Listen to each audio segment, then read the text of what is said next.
Hashtag, ang dapat itawag sa iglesyang nilikha ng may kapal. Ang mga Kristiyano ay nilalang ng Diyos kay Kristo.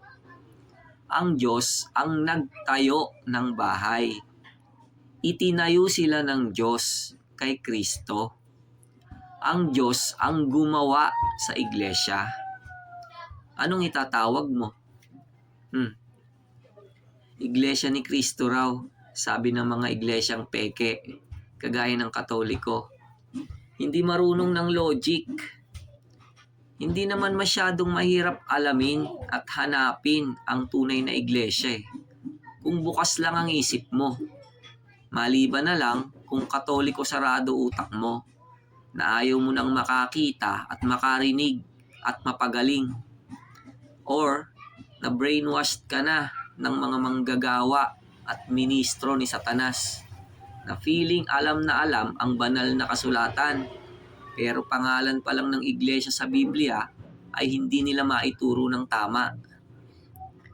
Basa Biblia, unang Timoteo 1:7, na nagsisipagnasang maging mga guro ng kautusan, bagaman di nila natatalastas kahit ang kanilang sinasabi, kahit ang kanilang buong tiwalang pinatutunayan. Ikalawang Korinto 11:13-15, sapagkat ang mga gayong tao ay mga bulaang apostol, mga magdarayang manggagawa, na nangagpapakunwaring mga apostol ni Kristo. At hindi katakataka, sapagkat si Satanas man ay nagpapakunwaring anghel ng kaliwanagan.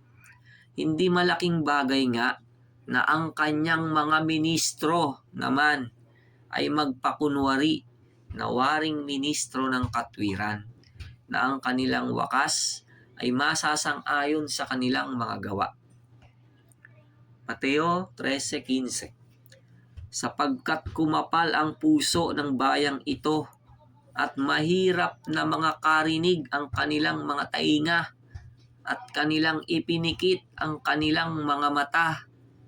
Baka sila'y mga kakita ng kanilang mga mata at mga karinig ng kanilang mga tainga at mga kaunawa ng kanilang puso, at muling magbalik loob at sila'y aking pagalingin. Gawa 7:57, datapwat sila'y nagsigawan ng malakas na tinig at nangagtakip ng kanilang mga tainga, at nangagkaisang siya'y dinaluhong. Si Kristo na nga mismo ay sa Diyos Ang Diyos ang naglitaw sa Kanya. Inilabas siya. Kaya ang tawag sa Kanya ay Kristo ng Diyos. Ang iglesyang itinatag ng Diyos, anong tawag mo? Malinaw na yan. Kaya sana, wag na kayong maging palatutol o mapagtunggali, dahil walang ganyang ugali ang mga Kristiyano. Basa Biblia, Kawikaan 8:22-24, inari ako ng Panginoon sa pasimula ng kanyang lakad, bago pinasimulan ang kanyang mga gawa ng una. Ako'y nalagay mula noong araw, mula nang walang pasimula, bago nalikha ang lupa. Ako'y nailabas nang wala pang mga kalaliman, nang wala pang mga bukal na sagana ng tubig. Lucas 9:20, at sinabi niya sa kanila, datapwat ano ang sabi ninyo kung sino ako?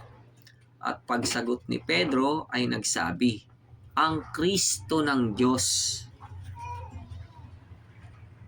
Deuteronomio 32:6, ganyan ba ninyo ginaganti ang Panginoon, o mangmang na bayan at hindi pantas? Hindi ba siya ang iyong ama na tumangkilik sa iyo? Kanyang nilalang ka at itinatag ka. Unang Korinto 11:16, datapwat kung tila mapagtunggali ang sino man, walang gayong ugali kami, ni ang iglesia man ng Diyos.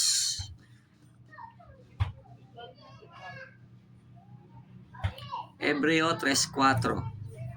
Sapagkat ang bawat bahay ay may nagtayo, katapwat ang nagtayo ng lahat ng mga bagay ay ang Diyos.